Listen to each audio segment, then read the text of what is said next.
Warren Hogan, thanks for your time as always. Now, the Prime Minister this week has been talking about the need for greater economic sovereignty. In your view, what's he talking about there?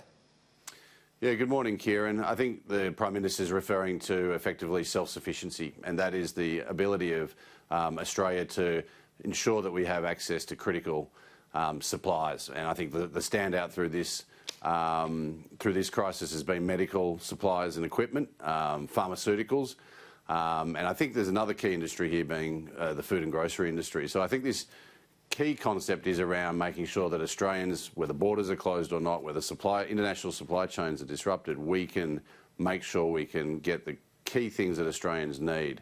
I think there's also an issue here around investment. We've seen some moves from the Foreign Investment Review Board to tighten up on foreign entities coming and buying Australian companies, and I think they're cognizant of the fact that there's distress out there. There could be cheap assets, so they're watching that. But really the main story here is about, as we come out of this, how do we ensure that the new economy is an economy that can make sure it looks after Australia's needs? And I think that means about rebuilding a big part of our manufacturing base. This week we've seen the passage of the historic JobKeeper legislation, the $130 billion plan. Are you more confident now after that in terms of the jobs outlook? Certainly am.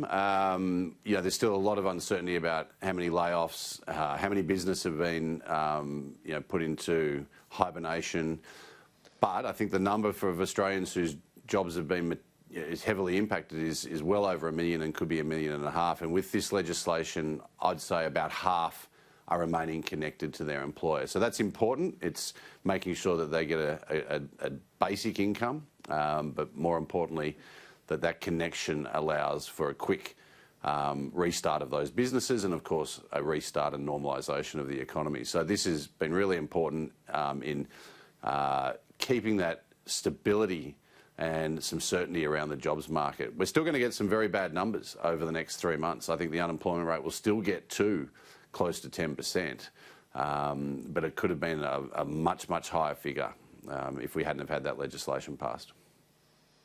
And when you talk about such a massive spend, I'm wondering what's your thinking when it comes to the need for an exit strategy from that government support for business?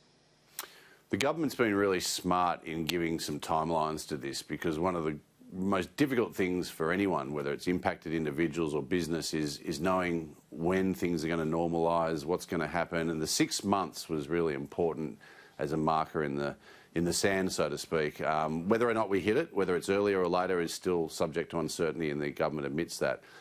But I think the real issue around the government programs is they can't just stop in 6 months. They need to taper, because if we just stop those programs, whether it be the increase in the job seeker, whether it be the JobKeeper program and the many other programs the government's put in place, we risk just pushing the economic shock or the economic disruption down the track. So we've got to taper these things and start that conversation around what it looks like.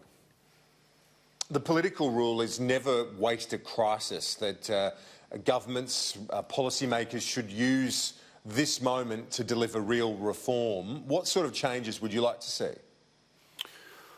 Well, the big issue, I think, here is going to be how do we get the economy set to really expand strongly and to employ again over the course of the next 5 years. So how do we use that extra labour that's effectively been put on the sidelines through this economic shock in its most effective way?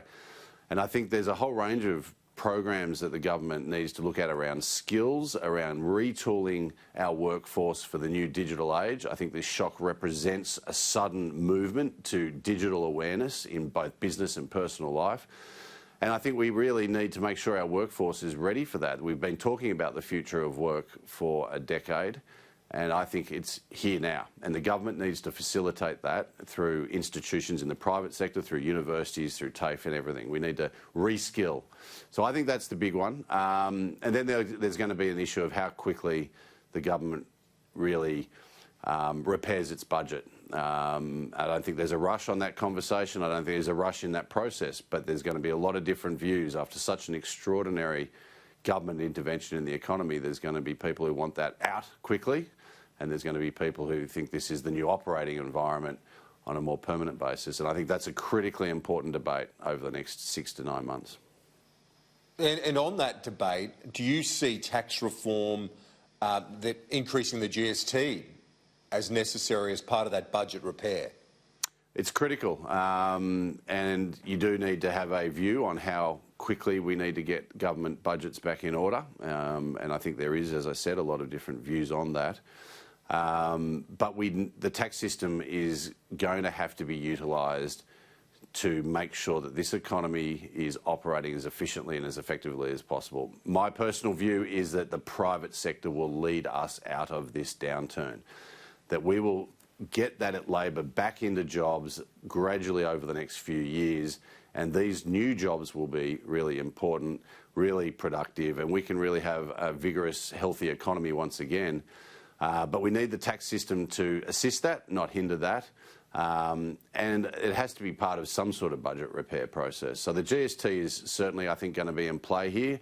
And I think another reason for that is that state budgets are going to deteriorate significantly through this process. And the GST ultimately is a state tax or revenue source.